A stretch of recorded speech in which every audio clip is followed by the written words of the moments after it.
My name is Rob Guillory. I draw a comic called Chew for Image Comics.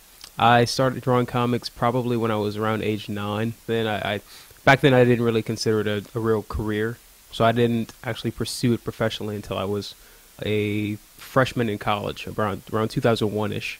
Around that time, I just kind of started going to conventions and networking, and that took about 5 or 6 years. Eventually, I started getting a little bit of work, low-paying work. Eventually, that kind of turned into better-paying work, and it just kind of snowballed into what I'm doing now, which is Chew for Image, and that's a full-time job. The process for Chew is Layman he generally sends me a comic script about 3 months before the issue comes out. So that kind of gives me time to read it and reread it, kind of really put myself into the script and start kind of thinking about how to approach it. From there, I usually pencil out all the pages, ink, and send them to Layman. He from there takes the scans and does all the lettering, some rough lettering for the book, and then I get the pages back and I color them the last week of production, and then he finally letters it and basically sends it off to Image, and then they slap the Image eye on it, and it's a done deal. I think it needs to be an equal collaboration, and that's how it is with me and John Layman.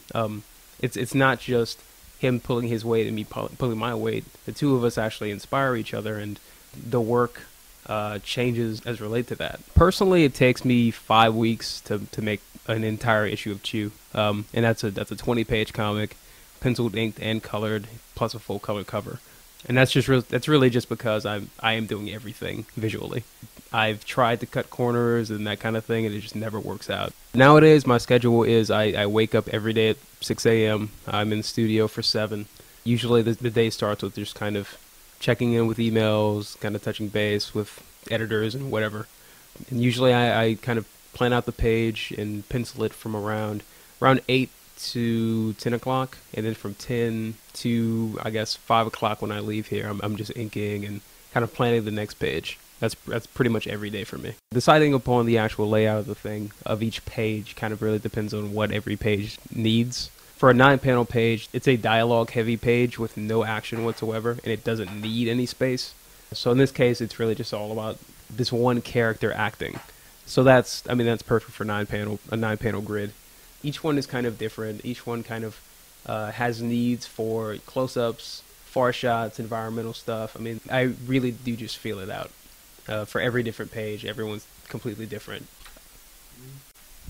I think Mason Savoy is probably my favorite character. Either him or John Kobe.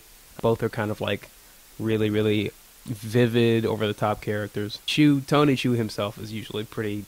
He is the Peter Parker kind of like general everyman. So he's not like the most interesting guy to draw, but like the other guys are just the exact opposite of him. I mean, Kobe has a cybernetic face, and Mason's like super fat and, doing kung fu. So those guys are my favorites.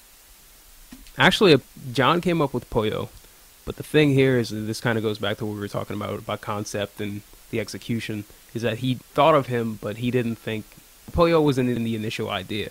And when we did issue number 1 of Chew, Pollo was not in the plan. But whenever Layman saw I could pull it off, that's when he made Pollo, basically. Basically just was born out of the two of us and seeing what we could do with each other. Yeah, Ken Leung's is our guy. I mean, we have actually been in contact with him. Felicia Day is our pick for Amelia, and again, we've been in contact with her. We want her. Josh Holloway for Kobe would be perfect. Brendan Gleeson, who is in a bunch of different movies, he would be the perfect guy for Savoy. I don't know if he would do television. And Adrian Paul, who is the Highlander, the old Highlander, he would be perfect for the vampire character.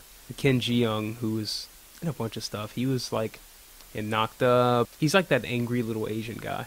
He would be perfect for Chow. So that's the perfect cast. The advice I would give to anyone trying to break into comics, in particular, just because that's what I know, is go to conventions, network, work up a portfolio, show it to professionals, editors, writers, other artists, and actually listen to what they have to say. 9 times out of 10, if you're getting the same criticism over and over again, that means they're probably right. And just touch base with those people. Eventually, you're building relationships with them, and as their work progresses, they'll start thinking of you, and that's generally how this thing works. It's really about relationships.